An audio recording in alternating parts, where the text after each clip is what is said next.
Okay guys, so in this video today we're going to talk about penalty kicks. We all know how important penalty kicks are. We know how important they can be when a penalty kick is saved, how the momentum of a game can change, and the psychology of both teams can change. So being able to save a penalty kick or give yourself the best opportunity to save a penalty kick is a very important part of your game. It is a skill set, no different than catching, no different than diving, no different than goal kicks or breakaways. It's a skill set that must be trained. So today, we're going to teach you how to. So let's start from the first moment that a penalty kick is awarded. Rule number one, under no circumstances should you approach the referee and argue the referee's decision to award a penalty kick. It's not going to change his decision. It has never changed the decision in the past, and a goalkeeper arguing with him is never going to change his decision in the future.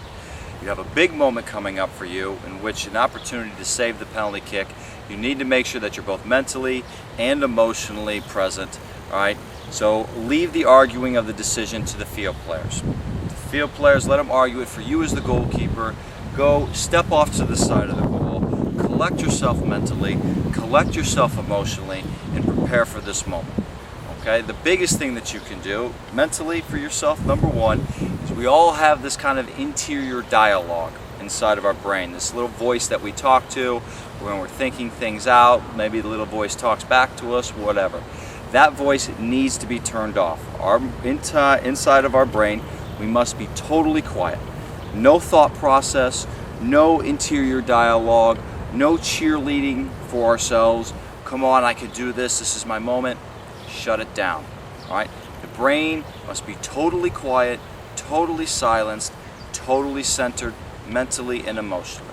That's our first thing. Once you've got yourself emotionally calm, once you've got yourself mentally quiet, you've taken your time off to the side of the goal, maybe 30 seconds, maybe 60 seconds, however long it takes you. All right? Next thing we want to talk about is where do you position yourself in the goal?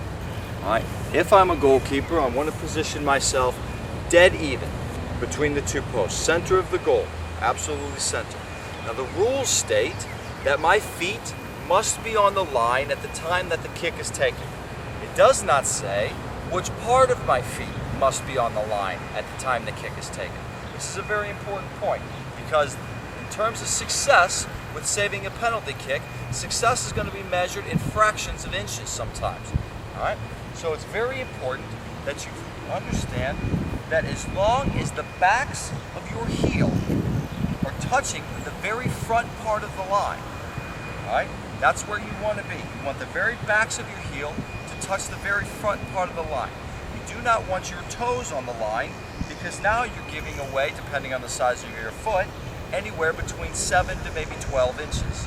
All right, 7 to 12 inches will absolutely be the difference in terms of whether you're able to get to a ball. Now that you've got yourself in a good position, width-wise, right in the center of the goal, you've got your back of your heels on the front of your line, comes the next moment. This is very critical here.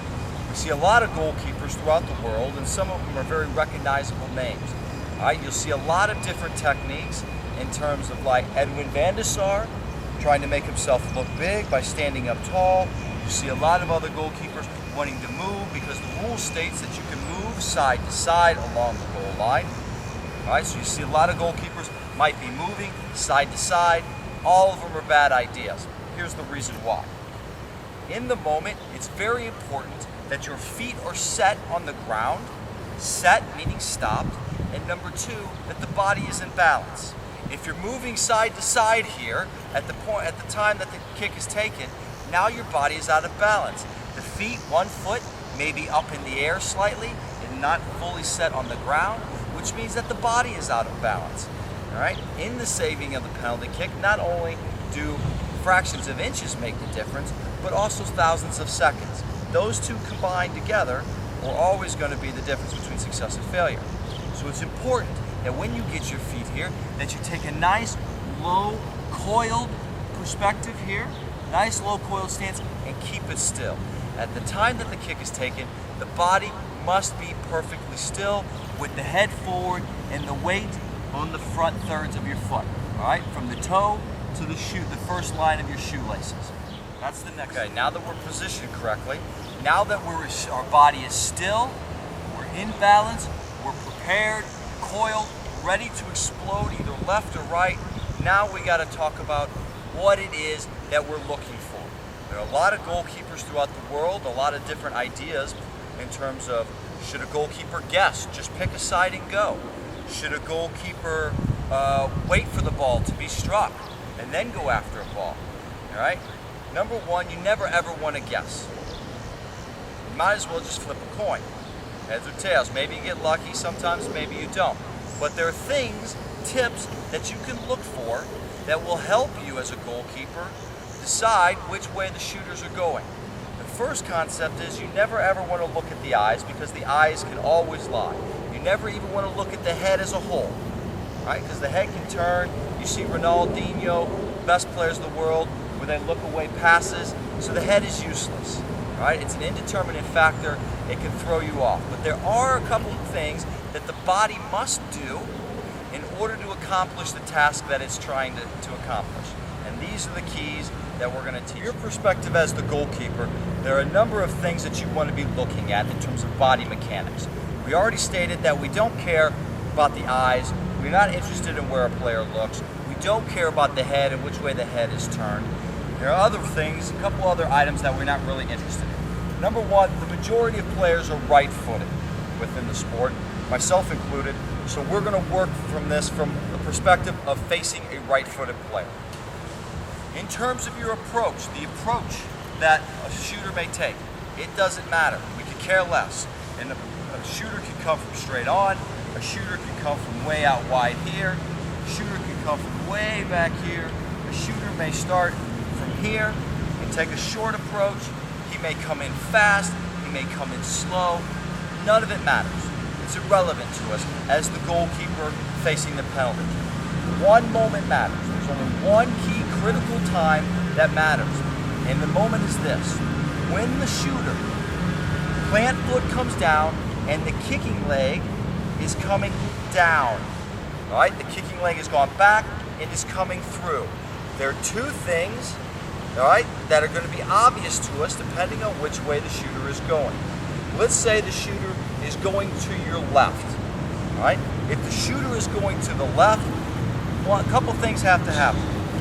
Plant foot comes down, leg swing comes, and the inside of the foot must open for the right-footed player to go there.